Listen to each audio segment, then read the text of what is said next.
Hello, how y'all doing out there? I am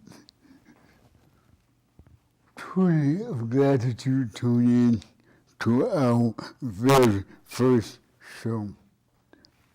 And the and this is the voice of the voiceless. And this show gives people a opportunity to come on and tell their stories and have their voices heard. All of us have stories to tell, but there is no outlet for us to tell our stories. So on today, I have some interesting people on that have some stories to tell. Now, these people, they are angels of mercy. They have the same job as God has. They take care of others, and that is a very interesting job to have. And the reason for this show is that there are so many instances where people that are elderly and disabled, they are abused by their caregivers. So this show is to enlighten people that are caregivers and to encourage people that are caregivers. Now, I'm going to hush and allow our guests to introduce themselves. Let's start from the left to the right. My name is Vaughn Moore, and I am a CNA. Thank you, Ms. Moore. My name is Cindy Williams. I'm also a CNA. My name is Keturah Walker, and I'm a personal caregiver. Thank you all so much. So can each person talk about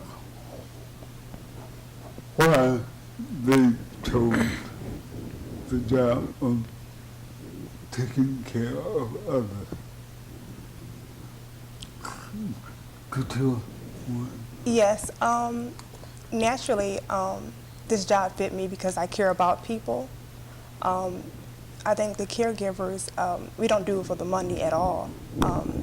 You have to be a natural healer at this, and I chose this job, and just this job chose me. Mm-hmm. That's interesting. Miss Cindy. Well, pretty much after I had to care for my mother, pretty much I was fighting just going into the field, period, because I disagree with the synthetic drugs and the things that they offer, especially our elderly people.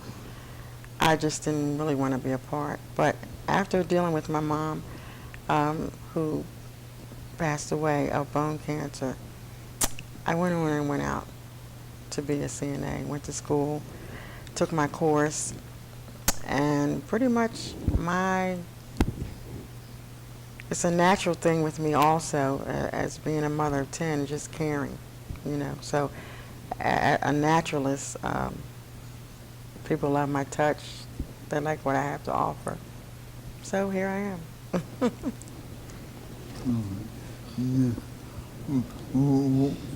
Well, for me, I'm a caring person as well. I love people. Mine started back when I was, I want to say 8 or 9. My mom used to take care. She used to work at a nursing home in D.C. and she used to take me to work. So, yeah, I just found it very interesting what she was doing, and I just love what I do. I love taking care of people. I love being there for people, and being a caregiver is not always a hands-on type of job. Some people just need someone there to talk to, or just need their touch, or whatever it is they may need in their personal lives. So I just love what I do. Well, so I'm so honored to be in the presence of people who truly care about others. Now,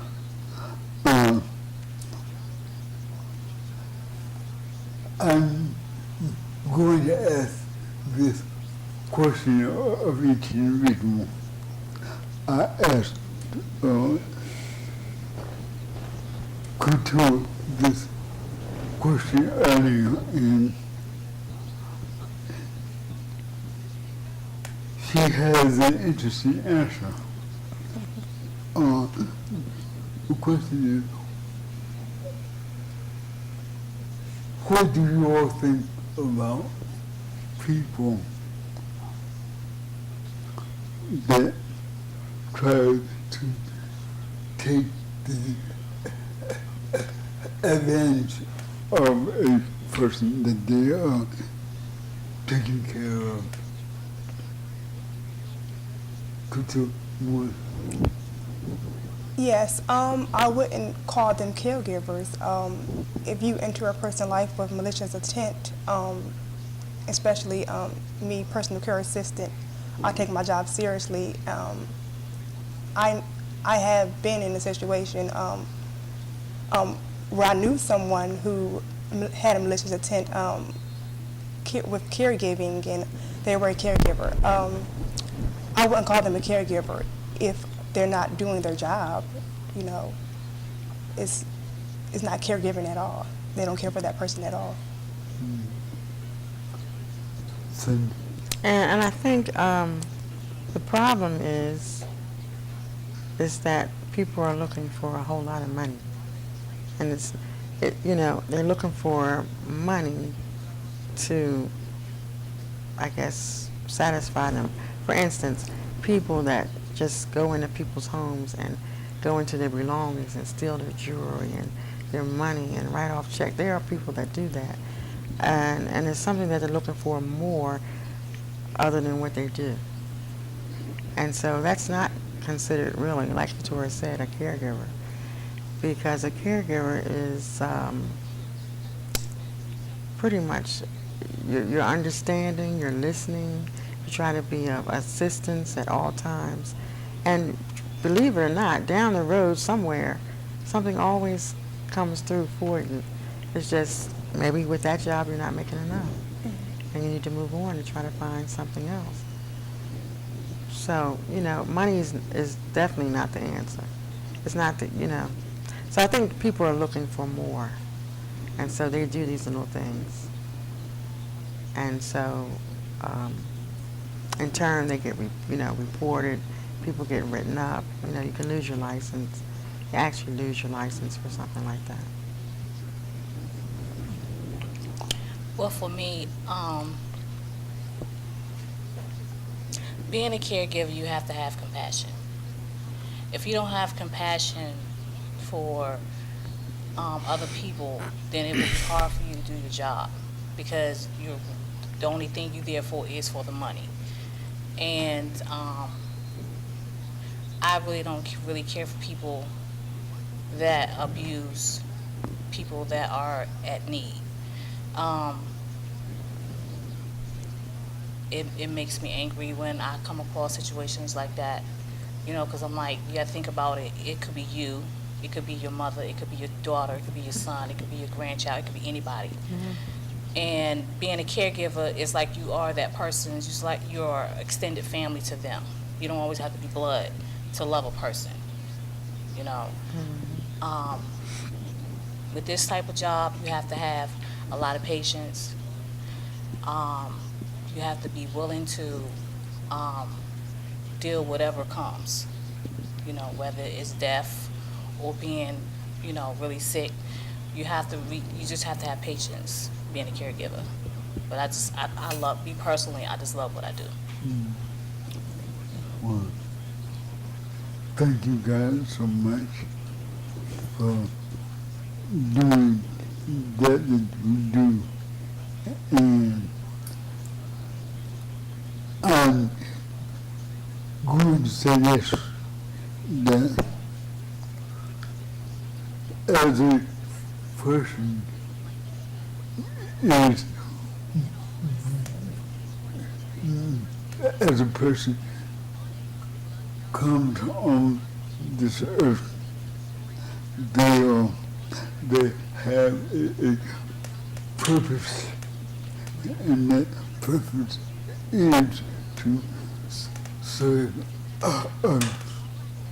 And if a person tries to deviate from that, there are all kinds of obstacles that always get in their path. And being 65 going on 66, I have had a whole host of caregivers with all kinds of intentions, all kind of stuff going on in their heads. But I am so thankful to God that He took me through all of that and got me here today. So this is the end of this segment of the show. I want to thank Sister Couture for coming on and that information to us. Now, our next segment is going to be a person that has joined Disability Action and is taking on with the issue. Thank you.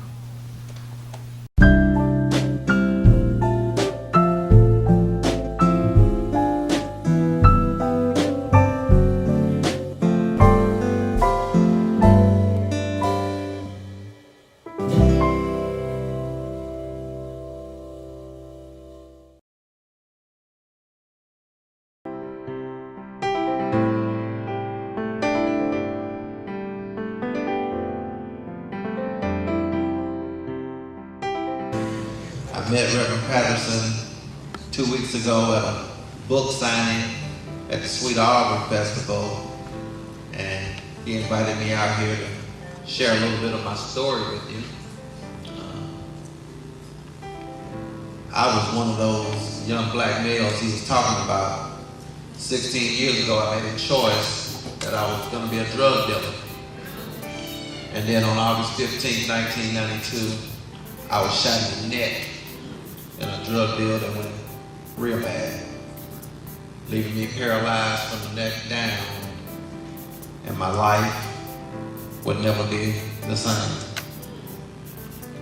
But a gunshot that was meant for death shot me to life. Now it's my mission to make sure our children don't end up like me.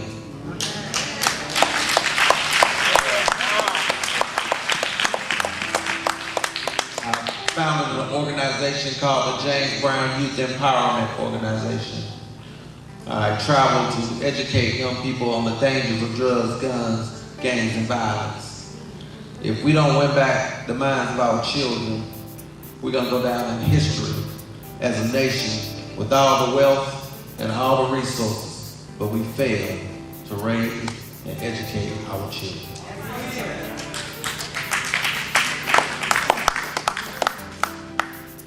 I've written a book titled Courage in Crisis, and I produced a DVD titled Choices. And like Reverend Patterson said, nothing is impossible. I wrote my book with a stick in my mouth. Touch the person beside you and say, it's possible. It's possible. It's possible. So, Hallelujah. Thank you, Jesus. so me and Mr. Patterson, Reverend Patterson, we'll be in the back signing our books after this is over. Okay. Thank you.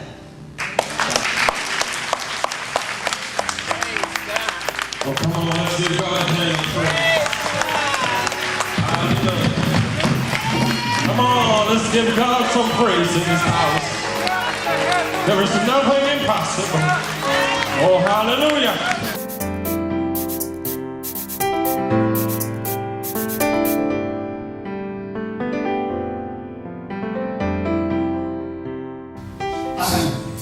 I know and I understand that there are challenges in school, and I know and understand that you may have problems out of your teaching. I know and I understand that your peers may be talking against you. I know and I understand that the head of the school do not like you. I know and understand all of that, but I'm here today to say to you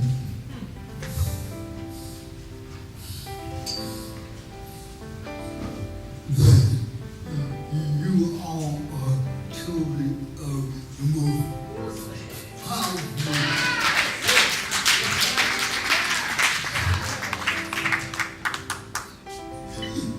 engine that has ever graced the face of this earth. You are a joint heir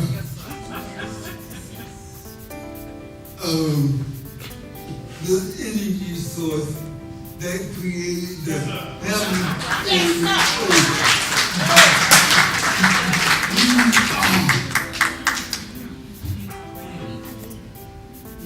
You are more than a conqueror.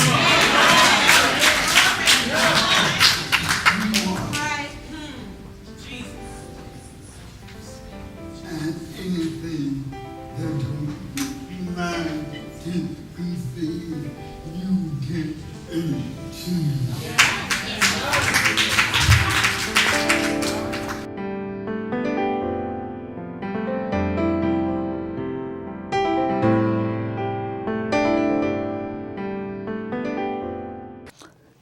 Yes. Hello out there. This is the voice of the voiceless, and I am your host, Calvin E. Peterson, and on this segment of the show, Miss Gwen Barnell has joined us. Miss Barnell is also a member of the board of directors of Disabling in Action. She has just joined us, and I was at her office talking to her about how I thought that churches all across this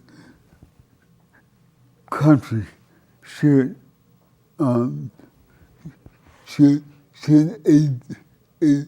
adopt a day of inclusion in the church and a day to honor caregivers. So she said, well, let's do a open letter and send it out to different churches. So here she is today. She has the open letter, and I'm going to ask her to share this letter to everyone. Good afternoon. Disabled in Action was founded in 1986. Our mission to educate and inform the general community about issues that confront people with disabilities, their family members, as well as their caregivers, particularly those living in and below poverty. The Lord has blessed us to do the impossible. We were able to change and introduce law and legislation to reflect the needs of the poor with disabilities. We heard a divine instruction. There will not be an accessible society until the church becomes accessible. Disabled in Action immediately went public with the concept of a campaign towards inclusion. A representative from Howard University of Disabilities contacted us in 1987 to collaborate on our campaign towards inclusion to conduct a survey to the black churches in the Atlanta area. 300 surveys went out to the black churches to see how many in the Atlanta area were accessible. We specifically indicated on the form an inclusive church would not come about just by removing the steps and replacing them with a ramp. An inclusive church is a church where everyone has an accessible heart. A reflection of that first church has to resurface where everyone is on one accord. Love rings. Most people with a disability need a caregiver. The divine intervention is to ask churches to set aside one Sunday a month to honor and recognize nurses, personal care aides, and givers. Disabled in Action is urging all churches to adopt a Caregivers Day as a regular part of monthly church activities. For further information, contact us. We can assist your church to get started. Thank you. Thank you so much. Now, could you give us your personal thoughts on that? And then I'm going to ask Sisters Cindy and Sister Bunny to give their thoughts on this statement also. How do you all think? What do you think? Do you think there's a need for that? Yeah, it is because you very rarely see the disabled people in a way to, get them out, to get them involved.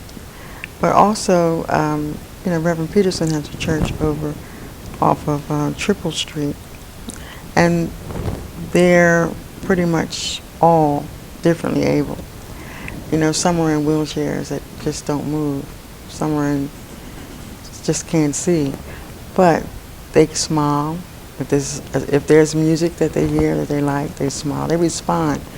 All people, whether they're differently abled or able, they respond in their own way. So this was to allow them to come out, get out of the house and come and be able to express themselves if it's just a smile. I think it's a good idea. It's working. It's working because more people come. Your regular churches, they have, readers and they have interpreters, but the people are just sitting there. They're not, they're not expressing themselves the way they might. In regular churches, you have people that shout or they just stand up and they clap just to acknowledge that they feel something. So I think it's a good idea, I think it's a good idea. Well,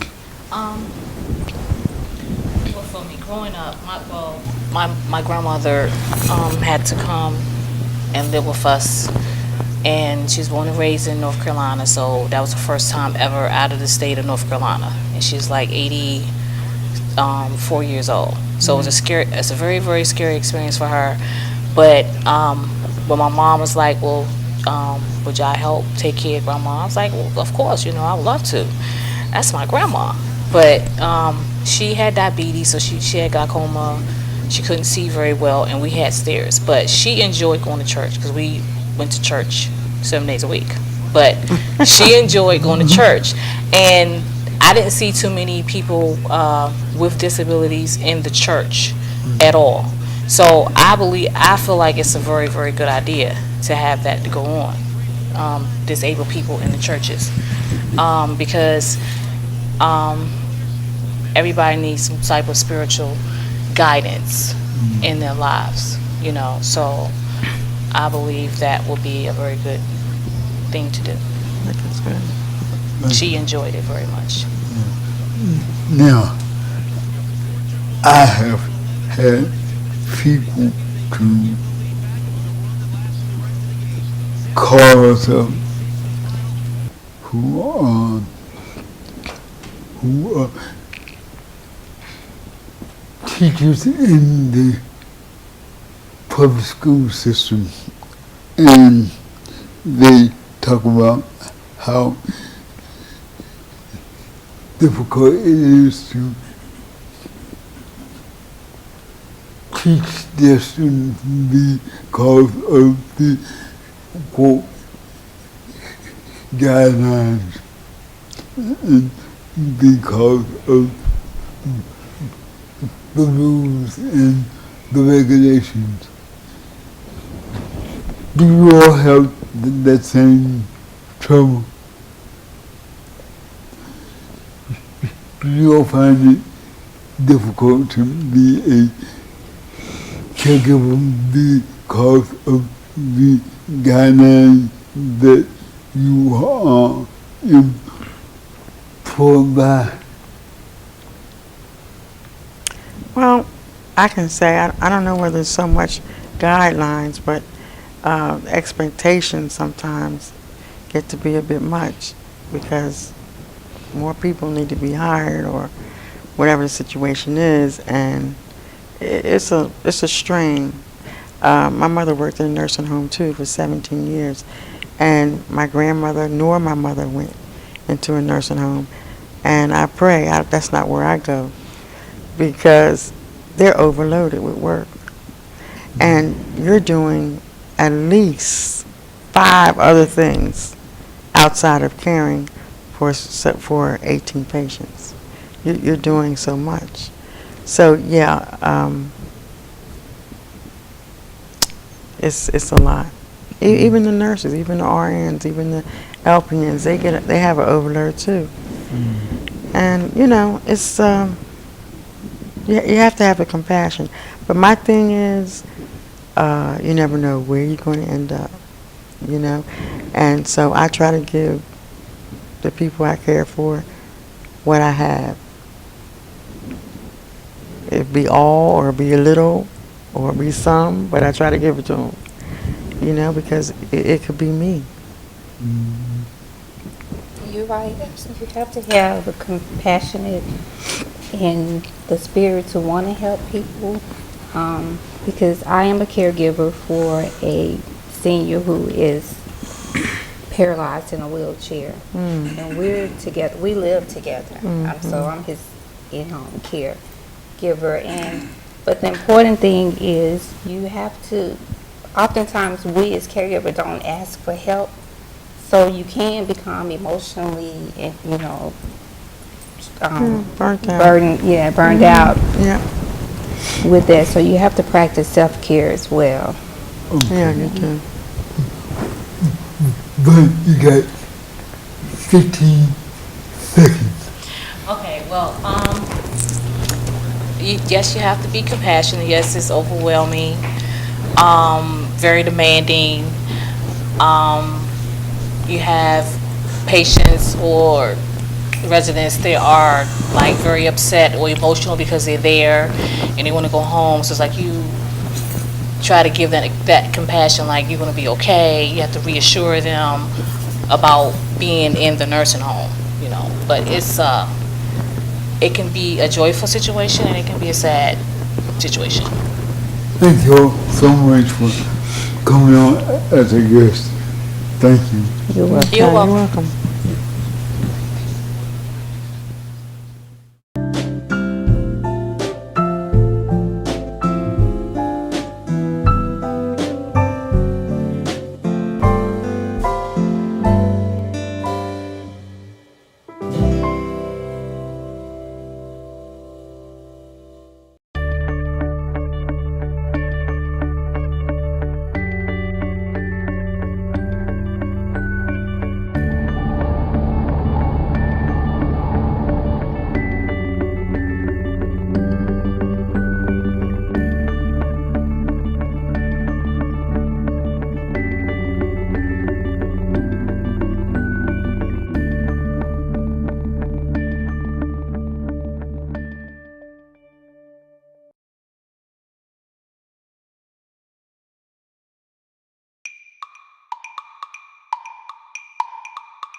So I decided to create a non-profit group about 2-3 years after I graduated. Well, in starting the group, the group was endorsed by the governor of Georgia at that time, and his name was Lester Maddox.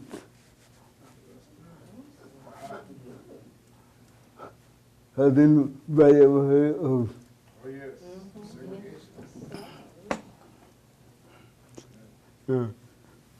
So he endorsed the group and said that the non-profit group was a vital entity of the community.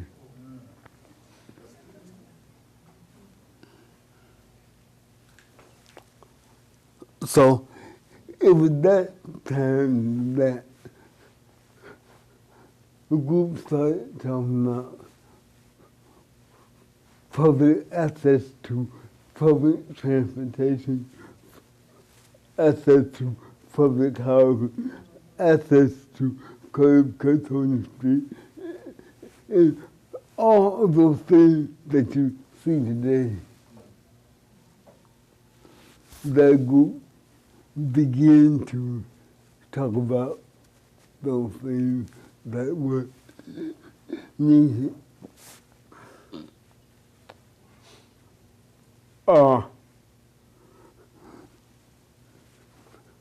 Before I started the group, I had gone to a trying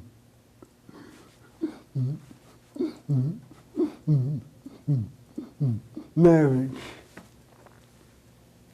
And I was only 18 or 19 years old, so, you know, I mean, all right.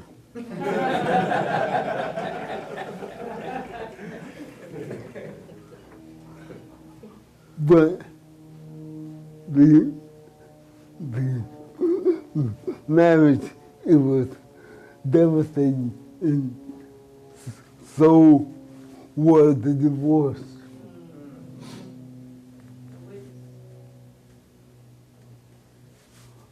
So devastating that I even tried to commit suicide. But in the process of trying to commit suicide, I encountered a spirit of frustration because I tried to drive my chair out in the street to get hit by a tractor-trailer truck. And the tractor-trailer truck curved around me. And I said, "End this one."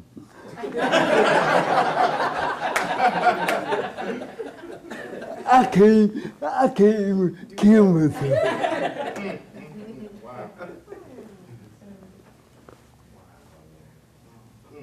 So it was at that point I heard this humorous voice from the Lord.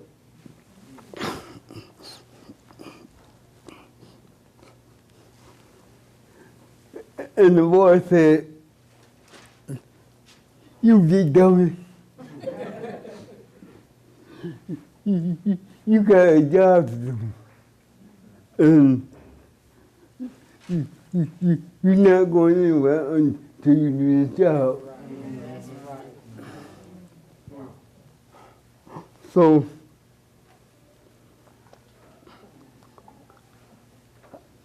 I got my license to preach in 1968. Now, the church that I have my child family in, it has steps. So I had to be lifted up in my chair into the church. But something interesting about that process, even though I was licensed in 1968, I did not get the opportunity to start preaching until 1982.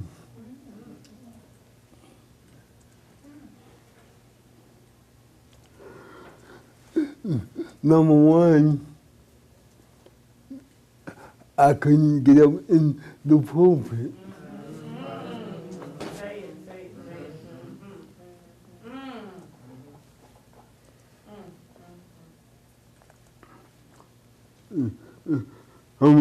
To the hearts of the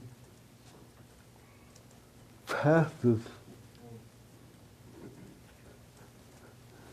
they did not engulf Christ's nature.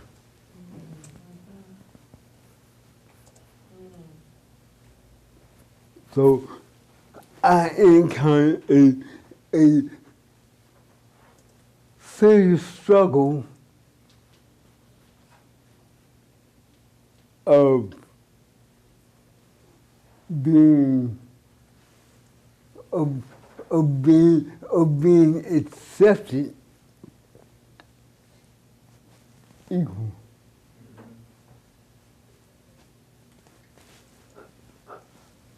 I was licensed in the Baptist church. I was ordained in the AME church in 1984. It was in 1984 that I became a part of the pastoral staff at Hunter Hills AME Church. Every third Sunday I had to preach.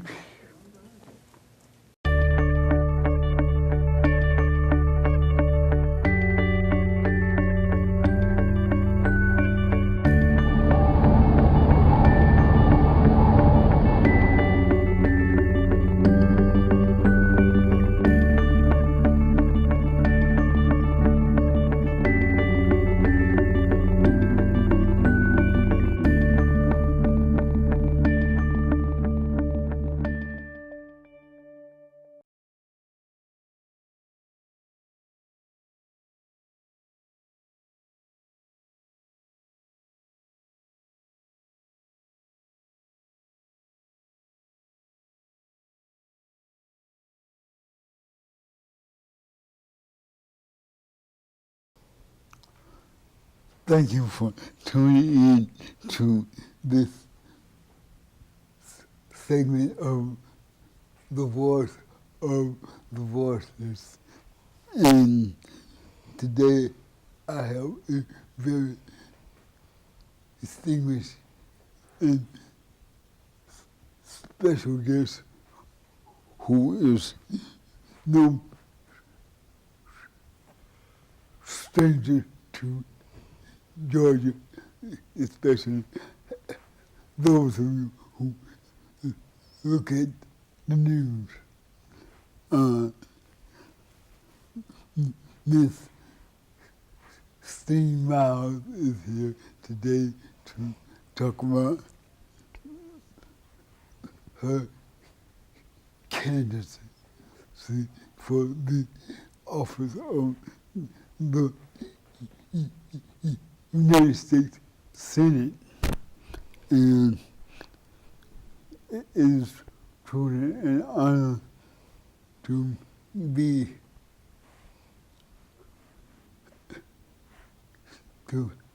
have this opportunity.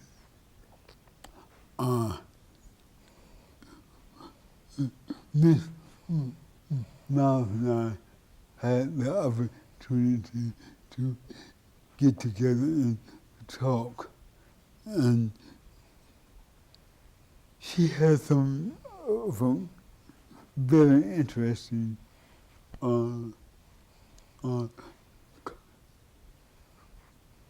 concept about getting into the United States Senate. So without further ado, let me introduce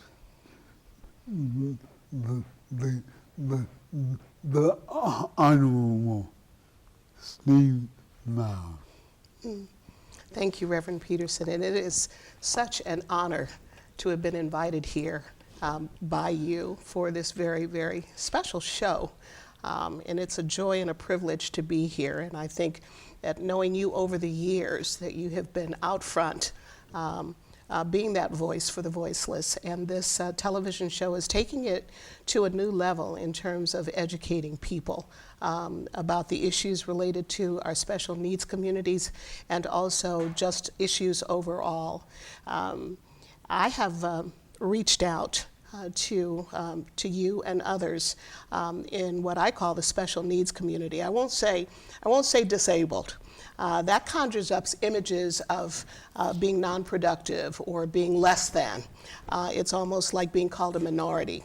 But in point of fact, and I shared this with you earlier about exposure and education and how important that is.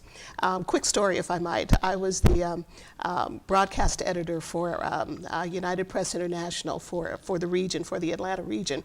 And there was a young lady in the office who was in a wheelchair.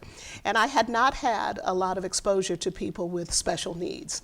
And one day, coming down the very narrow hall, I thought, now what do I say to her? Do I treat her differently? Well, no, I think I'll just treat her like I do everybody else, and that's badly.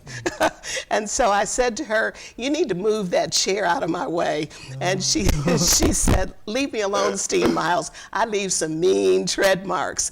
And that kind of broke the ice. And from that point on, she shared with me a lot of issues related to her situation.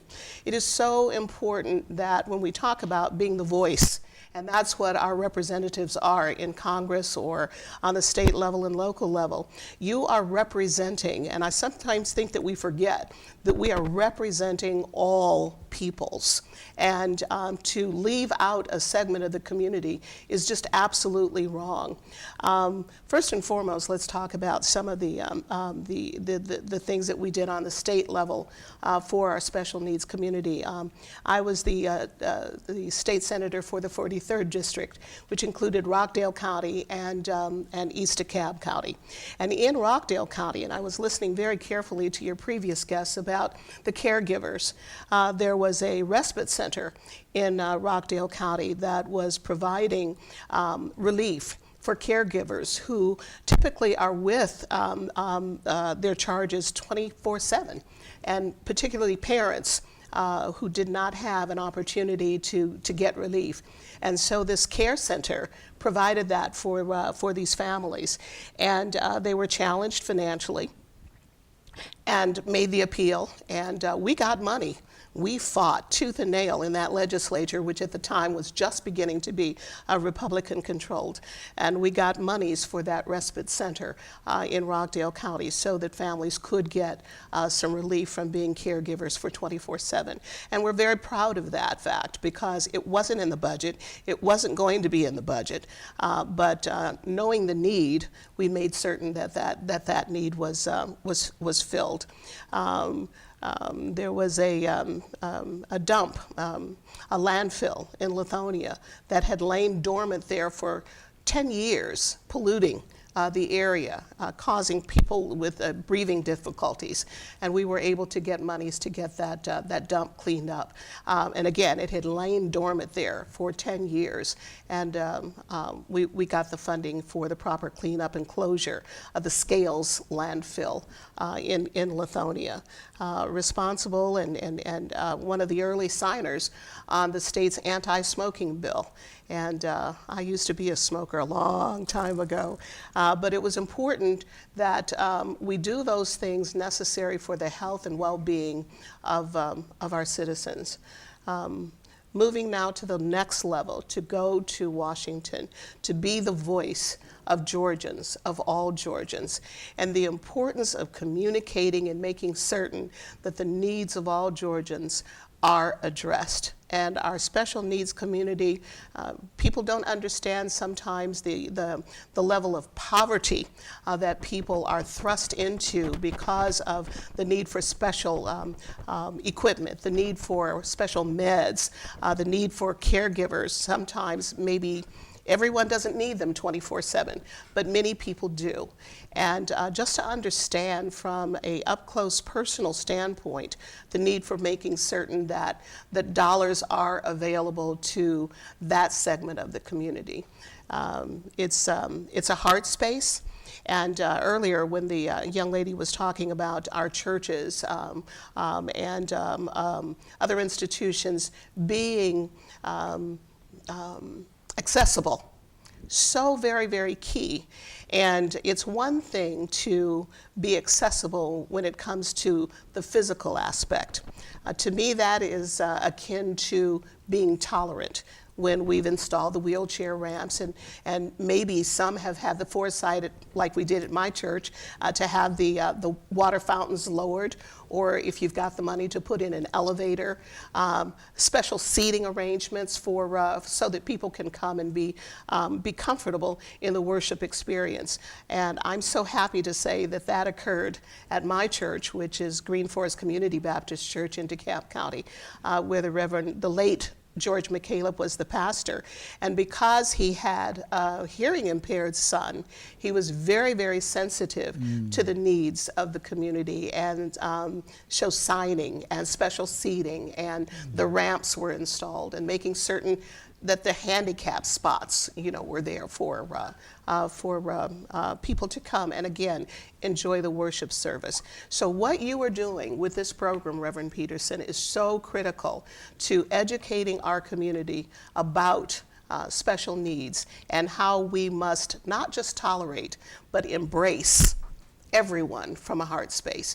And I think that that's too much of what has happened. We've simply tolerated each other and not embraced each other in a real fashion. Thank you so much, United States Senator Steve. Thank you so much. We pray. Tune in for our next segment. I really wasn't expecting this, but I thank God for being here. I want to say I thank God for Reverend Peterson. He visited our church for our youth, and he just left us speechless. And when I left and I was over career day, I couldn't think of anyone else to come and speak to our fifth graders but Brother Peterson. And I want to say, when he left the school, so many people came and said, wow. And I went in one classroom of fifth graders, and you that have fifth grade students, they were spellbound. They sat and they looked. The teachers were crying because they realized they're trying to tell the children, all that you have for you, you can make it. And in Miss John's class, there was a boy that had written a paper, and the title of his paper was, "Nothing is Impossible." And then he wanted to know, could he get was it wrong if Brother Peterson had the same title? So she explained to him, Brother Peterson had that title before you did. So even they're watching and they're looking and they're mouth. So thank you so very much. The other award is Disable in Action Humanitarian Award. This showing concern and compassion for others.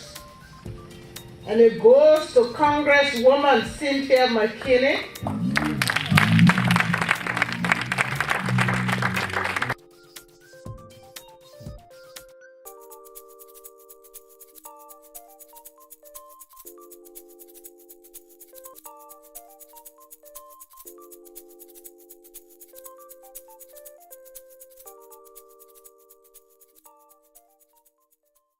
I'm going to ask Sister Neil Pacheco to come up and sing His Eye is on the Sparrow.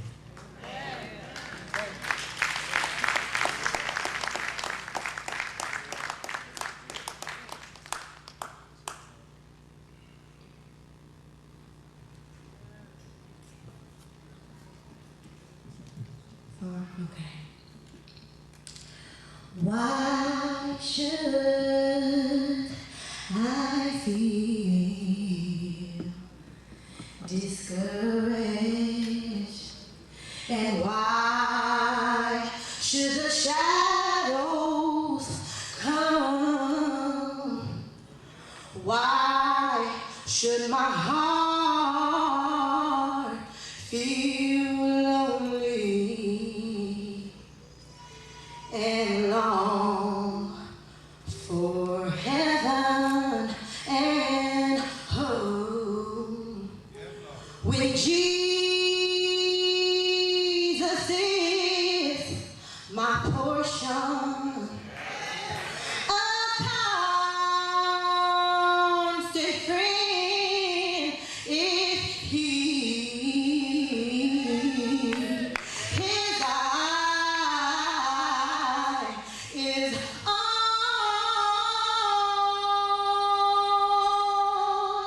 the sparrow, and I know He watches over me. I sing because I'm happy. I sing because I am free. His eye is on the sparrow, and I know He watches me. His eye is on the sparrow, and I know He watches